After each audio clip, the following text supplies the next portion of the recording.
Avec plus de 12 000 morts violentes par an, le Venezuela est considéré comme l'un des pays les plus dangereux du monde, et ça, les parents d'Angela, une jeune fille de 16 ans, le savaient bien. Aussi, ils étaient assez regardants sur les sorties de leur fille, et lorsque celle-ci leur demanda l'autorisation de se rendre à l'anniversaire d'un ami qu'ils connaissaient, ils acceptèrent. Malheureusement, la jeune fille va mystérieusement disparaître et cette affaire va générer une forte mobilisation sociale au Venezuela et dans toute l'Amérique latine. Bonjour à tous et bienvenue sur ma chaîne. Pour ceux qui ne me connaissent pas encore, moi c'est Virginie et aujourd'hui nous partons au Venezuela, l'un des pays les plus dangereux et corrompus du monde, où près de 90% des crimes restent impunis. Vous allez découvrir que, malheureusement, dans cette affaire, c'est ce qui a failli arriver, mais grâce à une forte médiatisation, justice a pu en partie être rendue. Mais je ne vous en dis pas plus et je vous propose de découvrir ensemble tous les détails de cette triste affaire.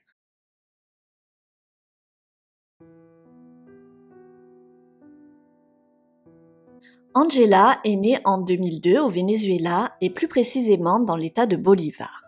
Elle grandit heureuse dans une famille aimante entourée de son père, Ángel Daniel Aguirre, de sa mère, Yerlis Yagaré, ainsi que de ses frères et sœurs. Elle était très proche de sa sœur Nathalie, elles avaient seulement 2 ans d'écart et les 2 sœurs partageaient tout. Elle avait également un petit frère de 6 ans, son cadet.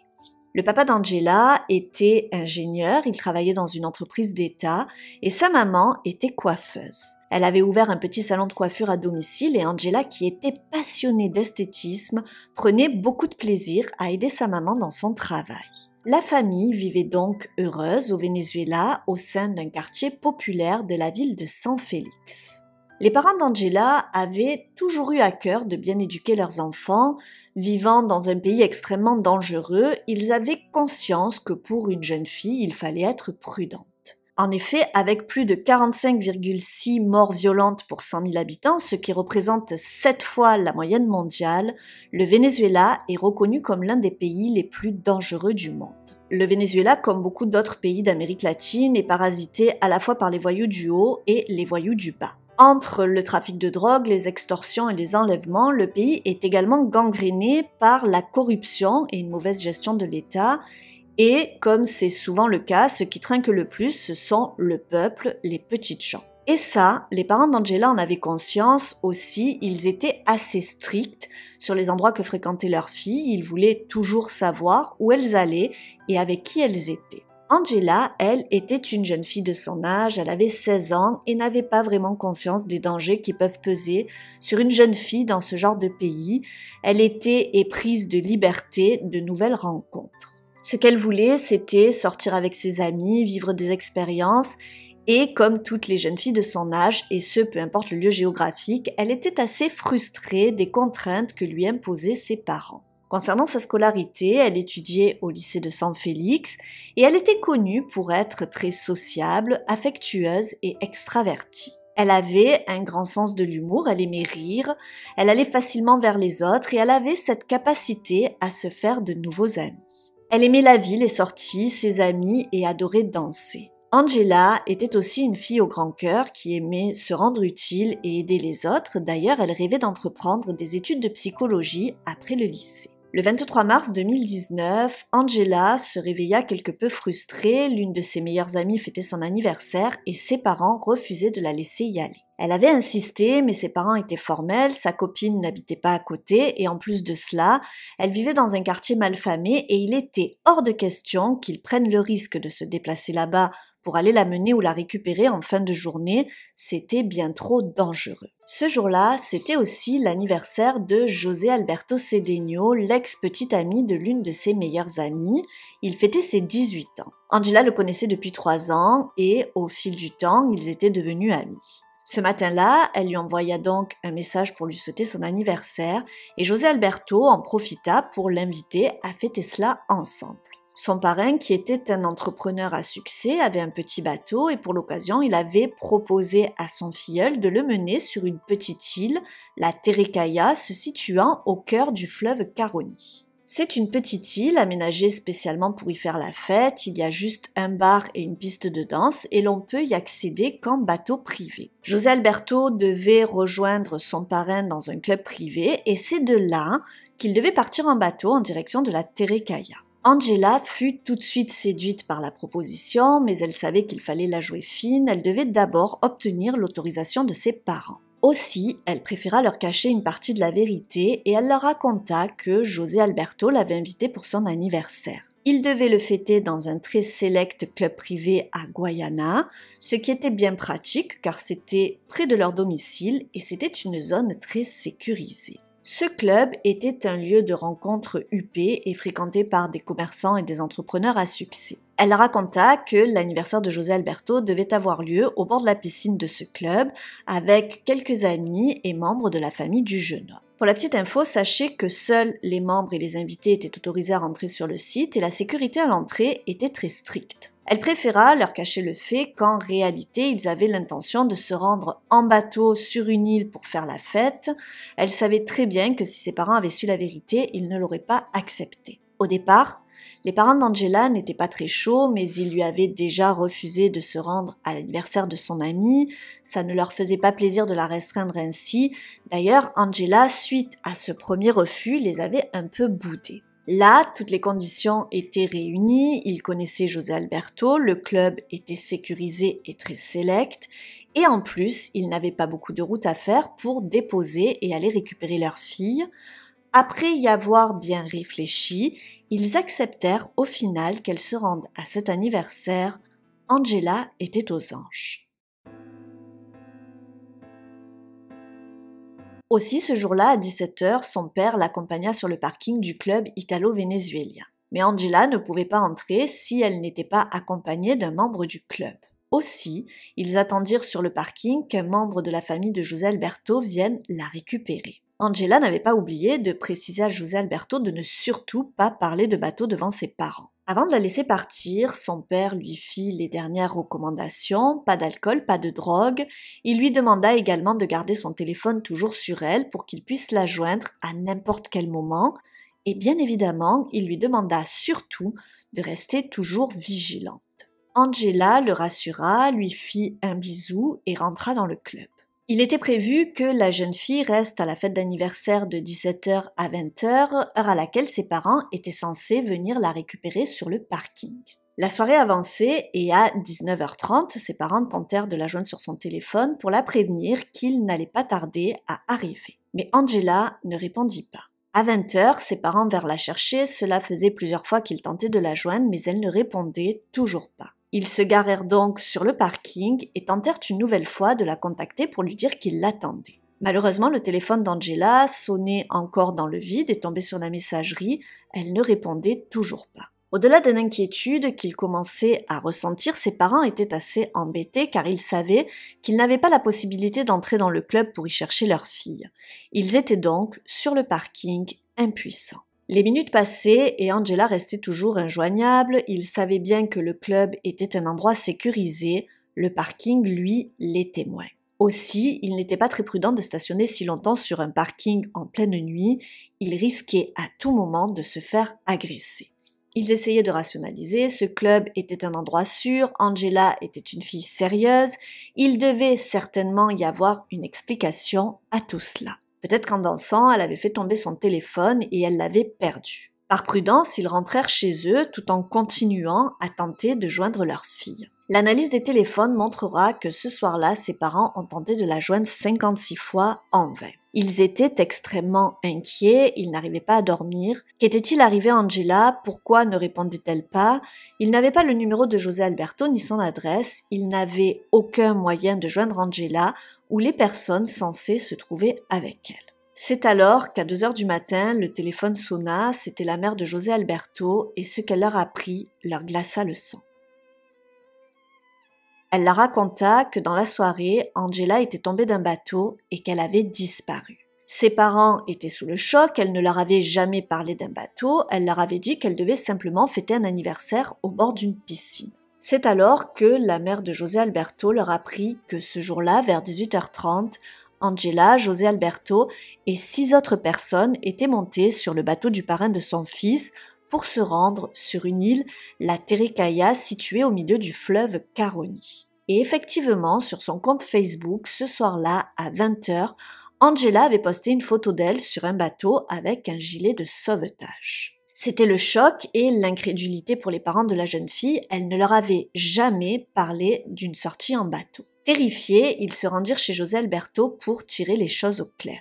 En arrivant là-bas, ils apprirent, choqués, que toutes les autres personnes présentes ce soir-là étaient tranquillement rentrées chez elles alors que leur fille était soi-disant tombée d'un bateau et qu'elle était toujours portée disparue. Ils demandèrent alors pourquoi personne ne les avait prévenus et surtout pourquoi personne n'avait signalé la disparition d'Angela. Ce à quoi José Alberto répondit qu'il avait bien tenté d'appeler la police pour leur signaler que la jeune fille avait disparu en tombant à l'eau, mais soi-disant la police leur aurait répondu qu'il fallait attendre 72 heures avant de commencer les recherches. Ils avaient donc cherché la jeune fille, aidés par quelques fêtards sur place.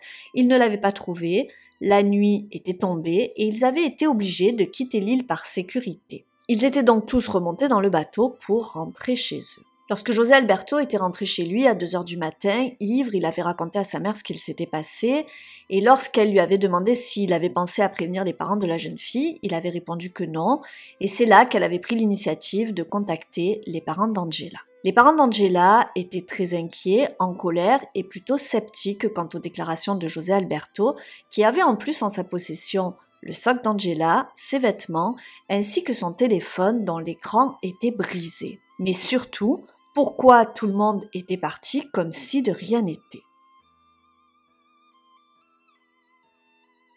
Alors qu'il était à présent 4h du matin, ils se rendirent au club pour rechercher leur fille, mais celui-ci était fermé. Ils décidèrent donc immédiatement de contacter les autorités fluviales pour signaler la disparition d'Angela. Malheureusement, cela faisait plus de 5 heures que la jeune fille avait disparu dans le fleuve et on sait que les premières heures sont décisives. Il restait tout de même un espoir de retrouver Angela vivante, car selon les témoins, elle était tombée à l'eau avec son gilet de sauvetage. Ce que vous devez savoir sur le fleuve Caroni, c'est que c'est le 2e plus grand fleuve du Venezuela. Plusieurs centrales électriques produisant la principale source d'énergie du pays sont construites le long de ce fleuve.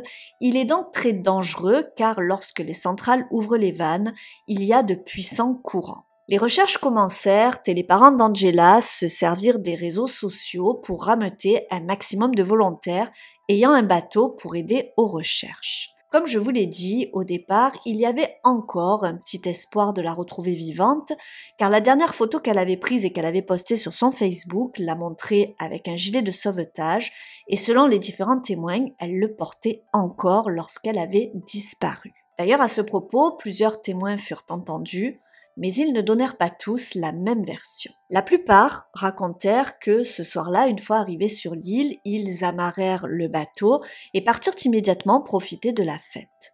Vers 20h, au moment de rentrer, il n'y avait aucune trace d'Angela. Ils avaient donc tenté de la chercher, mais ils ne l'avaient pas trouvée. Ils étaient alors remontés à bord de leur bateau pour rentrer tranquillement chez eux. D'autres racontèrent que, de leur côté, Angela était restée sur le bateau pendant qu'ils étaient partis au bar chercher des bières et que lorsqu'ils étaient revenus, la jeune fille n'était plus là, elle avait disparu.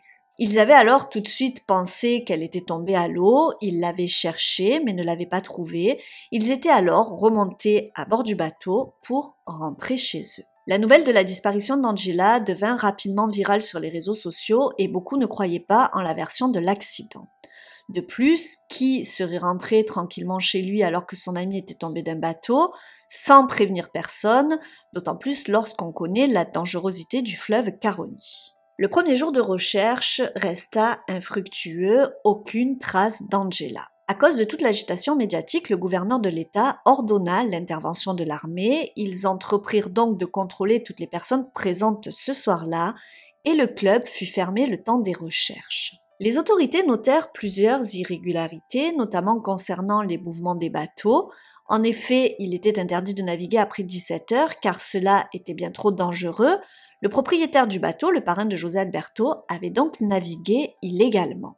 De plus, il n'avait pas non plus l'autorisation de s'amarrer au club privé, car celui-ci était réservé aux membres, mais lui n'en était pas un. Les recherches pour retrouver Angela durèrent encore 2 jours de plus, la famille était désespérée. Le mardi 26 mars, à 7 heures du matin, un corps flottant fut repéré avec un gilet de sauvetage noir. Ils comprirent immédiatement qu'il s'agissait là d'Angela. Le problème, c'était que le lieu où fut découvert le corps était incompatible avec la version donnée par José Alberto et ses convives. En effet, le corps se trouvait beaucoup plus en amont du fleuve et si Angela était tombée du bateau comme l'avaient indiqué les différentes personnes présentes ce soir-là, à cause des courants, son corps aurait dérivé et se serait retrouvé beaucoup plus bas. Tout laissait donc supposer que le corps de la jeune fille n'était pas tombé à l'eau à l'endroit indiqué. Face à toutes ces incohérences, suite à la découverte du corps d'Angela, les différentes personnes présentes sur le bateau ce soir-là furent arrêtées. Il y avait donc José Alberto Cedeno, José Zorrilla, 44 ans, son parrain, le propriétaire du bateau, le fils de ce dernier, Glauber Zorrilla, 18 ans, étudiant en génie mécanique, et sa petite amie Jocelyne Barrero. Il y avait également 2 employés et amis de José Zorrilla, Orlando Salazar, 35 ans, qui était avec une amie à lui, Diana Nicieza, et Wilmer Diaz Urbano, qui avait 30 ans. Juste pour vous préciser, Angela était la seule mineure présente sur le bateau ce soir-là. Dans la foulée, les autorités firent une annonce. À présent, l'affaire d'Angela était considérée comme une affaire de meurtre. En effet, les résultats de l'autopsie révélèrent que la jeune fille avait des traces de traumatisme crânien et facial, certainement provoquées par un objet contondant. De plus, elle présentait des traces de violence sexuelle. Tout laissait donc penser qu'elle avait été violée et battue avant d'être jetée à l'eau où elle se serait noyée. La cause de la mort était une asphyxie mécanique par immersion, ce qui sous-entend que la tête de la pauvre Angela avait été maintenue sous l'eau pour être noyée. Juste pour info, sachez que les médecins légistes n'ont pas été en mesure de déterminer si Angela avait pris de la drogue ou de l'alcool ce soir-là. L'affaire était à présent aux mains de la justice car la mort d'Angela n'avait rien d'accidentel, contrairement à ce que certains témoins voulaient laisser croire. Mais contre toute attente, le lendemain de l'arrestation des suspects, le 28 mars, la procureure Emilia Hernandez fit pratiquer une nouvelle autopsie sans l'accord des parents. D'ailleurs, à ce sujet, sachez que les parents d'Angela n'ont pas pu voir le corps de leur fille, ils ne l'ont identifié que sur photo. Et les résultats de la nouvelle autopsie firent scandale. Les conclusions allaient totalement à l'encontre de la première. Angela n'aurait absolument pas été battue ni violée. Il n'y avait plus de traces de violence volontaire. Les marques étaient dues au choc contre des rochers. Elle n'avait pas non plus été violée. Les relations sexuelles étaient consenties et la cause de la mort était accidentelle. Le lendemain, les autorités annoncèrent dans une nouvelle conférence de presse que l'affaire avait finalement été classée comme une mort violente au lieu d'un homicide. Angela serait tombée à l'eau et se serait noyée alors même qu'elle portait un gilet de sauvetage. Alors vous allez me dire, mais comment aurait-elle pu se noyer avec un gilet ? Eh bien, selon les autorités, le gilet aurait pu avoir une malfaçon et il n'aurait pas rempli son rôle. Cette nouvelle annonce scandalisa la famille qui accusa publiquement et sur les réseaux le procureur d'avoir reçu des pots de vin des familles des accusés pour faire modifier les analyses. La nouvelle se répandit comme une traînée de poudre sur les réseaux sociaux.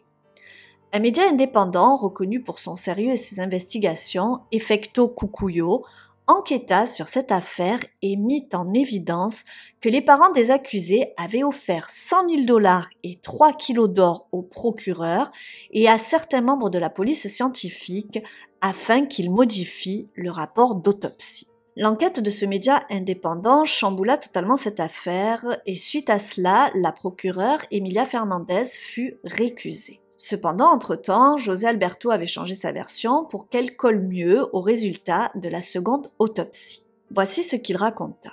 Ce soir-là, il avait eu des relations sexuelles avec Angela dans le fleuve, il n'aurait pas osé en parler car il avait bien trop honte. Tous les deux portaient leur gilet de sauvetage et alors qu'ils étaient dans l'eau entre 2 bateaux, ils avaient été emportés par le courant. Lui ne savait pas nager et il aurait paniqué.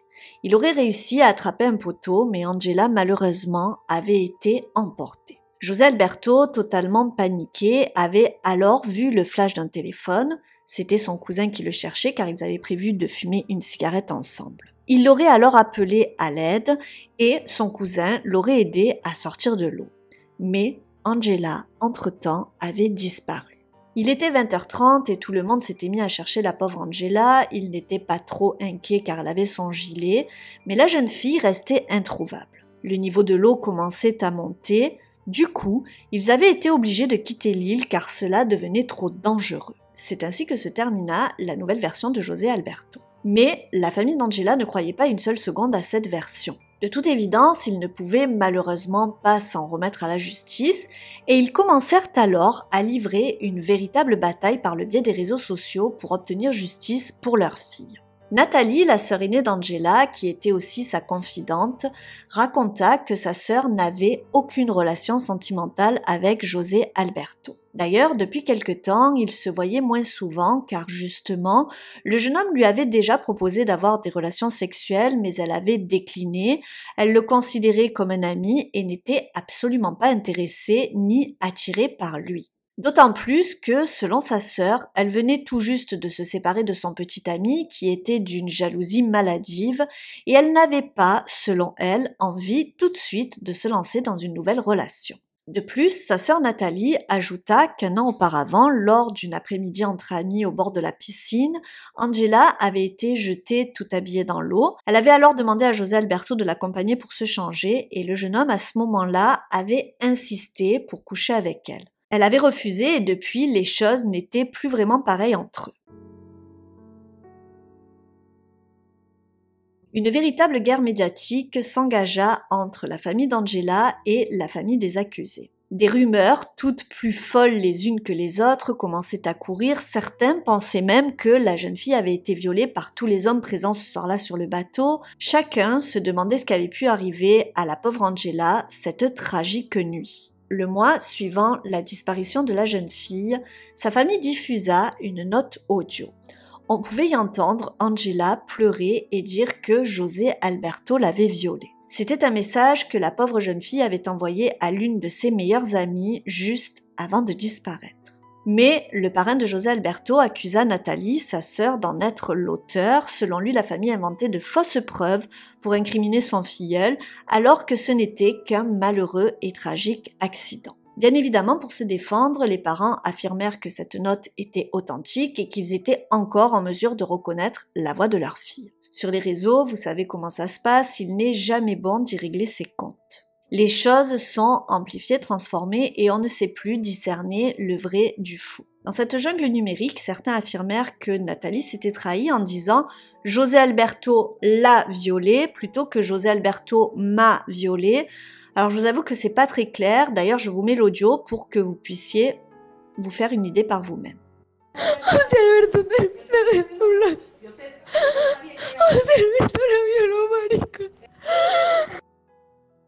Ce qui aurait été plus simple, c'est que la police analyse le message pour voir s'il était authentique, en ayant l'heure où il a été envoyé. Il est facile, je pense, de savoir qui l'a enregistré, mais la police ne fit aucune déclaration concernant cet audio, alors que l'affaire était en train de faire scandale sur les réseaux. Les autorités, elles, de leur côté, semblaient prôner le « pas de vague ». Avec toute cette médiatisation, l'opinion publique était partagée, certains pensaient que c'était un assassinat et que les familles des accusés avaient corrompu la procureure et la police, tandis que d'autres pensaient que ce n'était qu'un accident et que la famille d'Angela, désespérée, avait une soif de vengeance et voulait à tout prix que José Alberto en paie le prix. L'opinion publique exigeait des réponses et le hashtag Justice pour Angela Aguirre se positionna en tête des réseaux sociaux, tant et si bien que cela entraîna un mouvement citoyen qui était en train de faire pression sur la police. Pour vous donner un ordre d'idée quant à l'ampleur du mouvement, sachez que le hashtag a touché 1,2 million de comptes. L'affaire ne tarda pas à s'ébruiter en dehors des frontières. De nombreux journalistes de différents pays d'Amérique latine s'emparèrent aussi de cette affaire.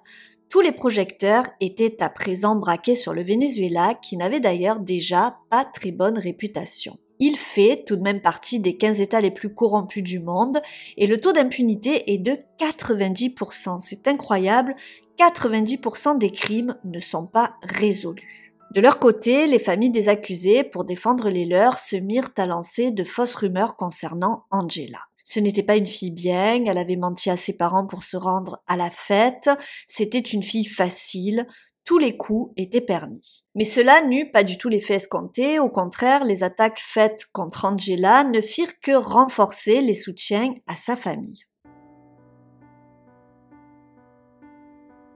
Avec toute la pression médiatique exercée sur cette affaire, le 13 avril 2019, la Cour suprême ordonna que celle-ci soit récupérée par le tribunal de Caracas afin d'éviter toute irrégularité durant le procès.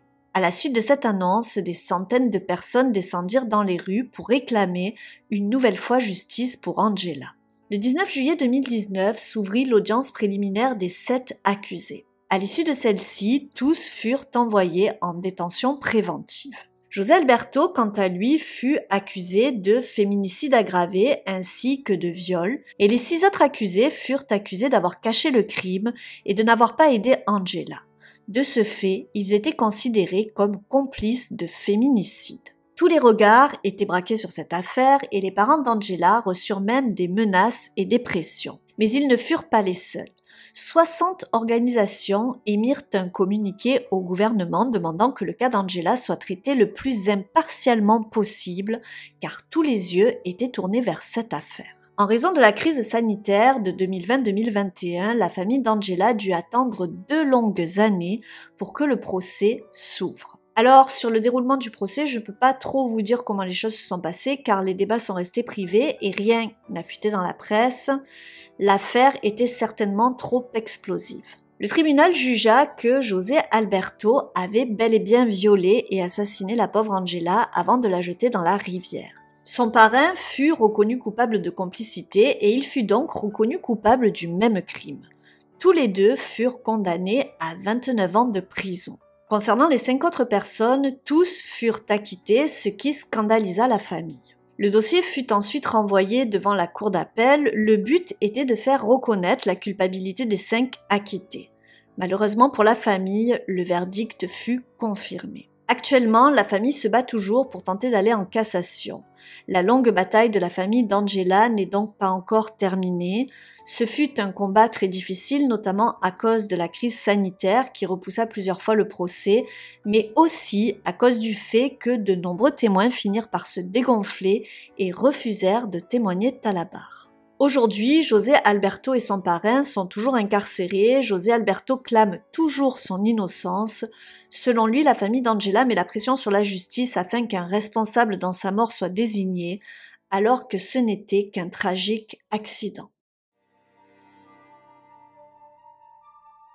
Dans un pays où 90% des crimes sont irrésolus, l'affaire d'Angela était au départ mal partie. Mais cette fois-ci, l'opinion publique, les réseaux sociaux vont contribuer à ce que justice soit rendue. En effet, si les parents d'Angela n'avaient pas médiatisé cette affaire sous Twitter et Facebook, cette affaire aurait très bien pu rester impunie. C'est grâce à la pression populaire et médiatique que le gouvernement a été obligé de traiter cette affaire avec la plus grande rigueur. J'ai d'ailleurs une pensée particulière pour tous ceux qui, à travers le monde, se battent pour obtenir justice. J'avais déjà traité sur cette chaîne d'affaires où il était question de corruption. Les plus fidèles d'entre vous se souviendront de l'affaire de Bérénice Alanis, qui après avoir fait tuer son mari et ses enfants, avait été libérée de prison par le procureur. Si vous n'avez pas vu cette vidéo, je vous mettrai le lien en description.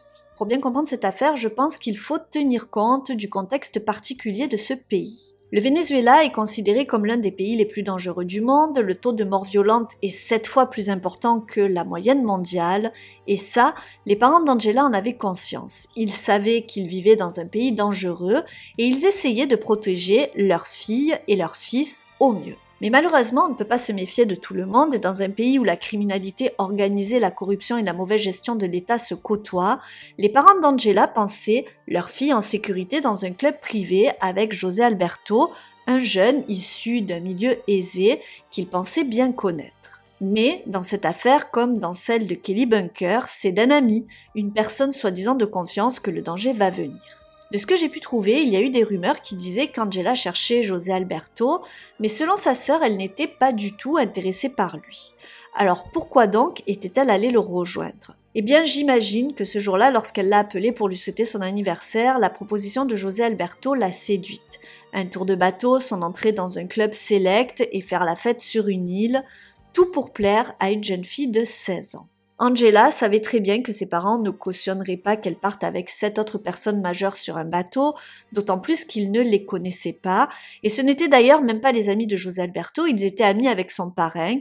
Elle a donc préféré cacher une partie de la vérité. Dans cette affaire, il reste tout de même pas mal de zones d'ombre. Était-ce un tragique accident ou un meurtre? José Alberto et son parrain, qui ont été condamnés à 29 ans chacun, étaient-ils coupables ou innocents? Je vous laisse y répondre en commentaire. Je pense aussi que si la première autopsie a révélé des traces de violence sexuelle, eh bien c'est que la pauvre Angela a bien été agressée.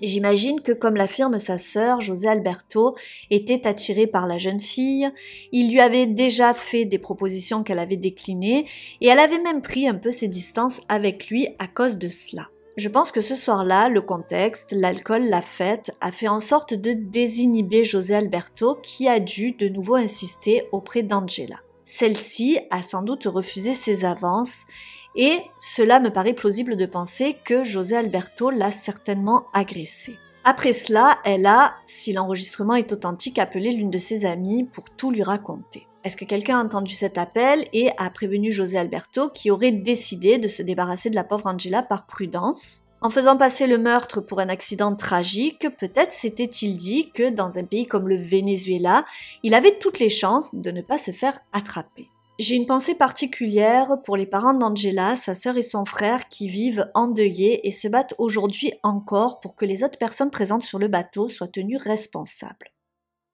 J'espère que malgré la tristesse de cette affaire, vous avez passé un agréable moment en ma compagnie. Si vous appréciez mon travail, vous pouvez liker, partager et vous abonner si ce n'est pas déjà fait. Vous pouvez également me rejoindre sur Instagram, le lien se trouve en description. Un grand merci à tous ceux qui sont encore là à la fin de cette vidéo et si c'est votre cas, vous pouvez me le signifier en inscrivant Angela dans les commentaires. En tout cas, je vous souhaite une bonne rentrée pour ceux qui reprennent cette semaine. Je vous dis à très vite pour une nouvelle histoire criminelle sur ma chaîne, mais jusque-là surtout, restons prudents!